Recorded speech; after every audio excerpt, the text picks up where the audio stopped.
Hi, it's Rock the Shade. I had posted a video a little bit earlier and I got some private messages, people wondering why I went ahead with the gastric bypass. Um, Good question. I had been heavy probably since I was 19. My ex-boyfriend was pretty bad and I became pretty isolated and food became my friend. Not saying I didn't have a eating problem when I was younger, however, it didn't show.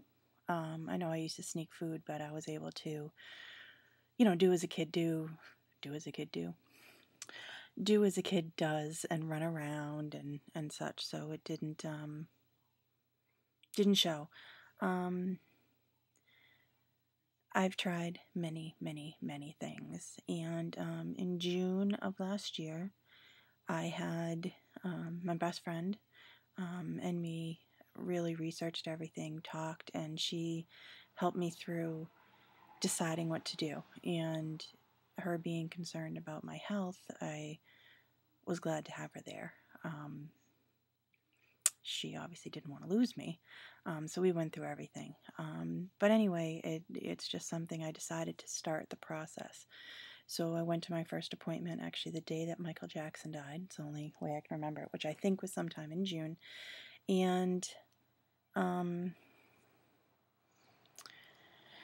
after you go to that appointment or that orientation, which my boyfriend came with me, then you go to, you go and meet with the head of surgery, not an actual surgeon, but the guy who arranges everything. He is a doctor as well. And that went really well, and I really liked talking to him. He gave me a tremendous amount of information. No question was too silly. Anyway, so that all happened. Then you had to go to a group. Oh, no, I'm sorry. You had to go meet with a psychiatrist to make sure you weren't crazy, and somehow I convinced him I wasn't. Then you had to go to a nutritionist and did all that. Had to lose a certain amount of weight. And then you had to go to a series of 4 group meetings. One was focused more on nutrition. One was focused on the psychological aspect of it. Then there was someone that came in with exercise and such, and then we all just talked, and it was all people going through the same thing. And I really feel like I got a lot of support. My boyfriend was able to go to some of the support group meetings. It's just something I thoroughly researched, and I know it's not for everybody, and I didn't think it was going to be for me, but after going through it all, I decided to go for it.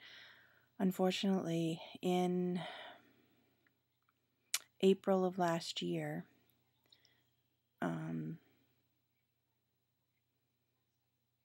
my friend was diagnosed with cancer. She had been my best friend.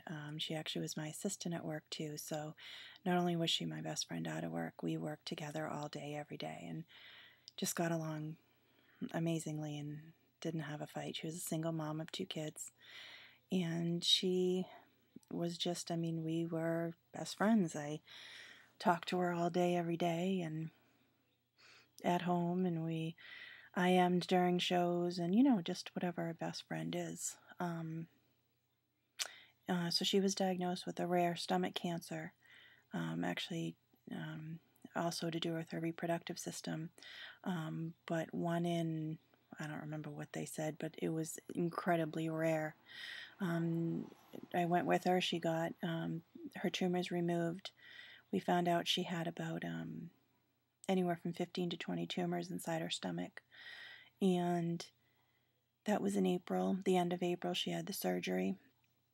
In middle of May, she started feeling sick again, and her stomach started growing again. And one day she was just really sick, and I spent the night before, talking to her, and then I came back the next day and drove her to the hospital just to go get checked out. She went to the cancer center, and they rushed her into the emergency room, and she never left the hospital. Her stomach actually ended up looking like maybe she was 20 months pregnant. I don't really know how to describe It was just full of tumors and there was nothing that they could do. She was in incredible pain. They had her on morphine and everything. So she was in and out. But when she first was in there, we really were able to talk a lot. I spent every day after work there until she fell asleep, and we had a ritual. And a lot of times she couldn't talk, so she'd do that's I rock. That's she would do the I love you and tell me she loved me, and it's just the hardest thing I've ever been through. And I held her hand when she passed away. To go back to work without her being there, I just can't even describe it. This very moment I must be numb because I'm not crying, so that's rare for me, but losing her was huge. And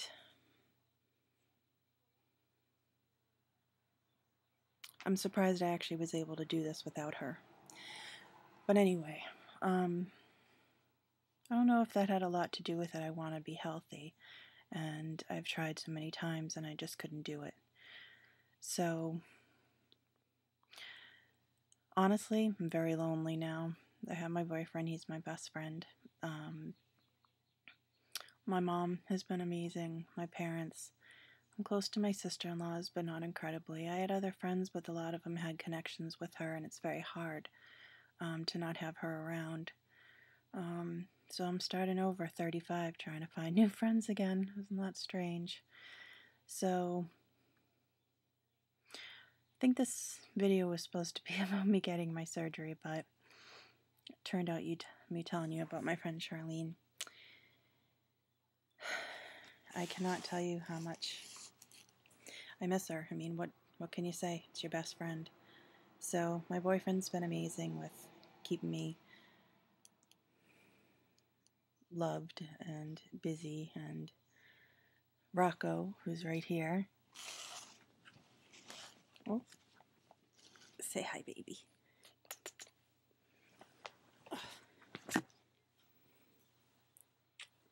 This is my kitty, Rocco.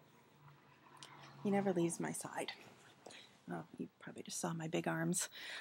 Anyway, through this whole surgery, when I got home, he never left my side.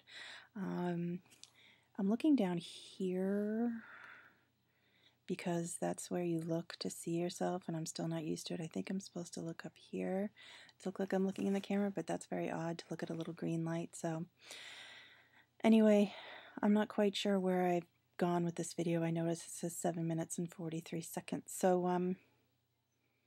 for now I'm going to sign off. Just I guess I'll talk to you guys soon. Bye. Sorry. Bye again.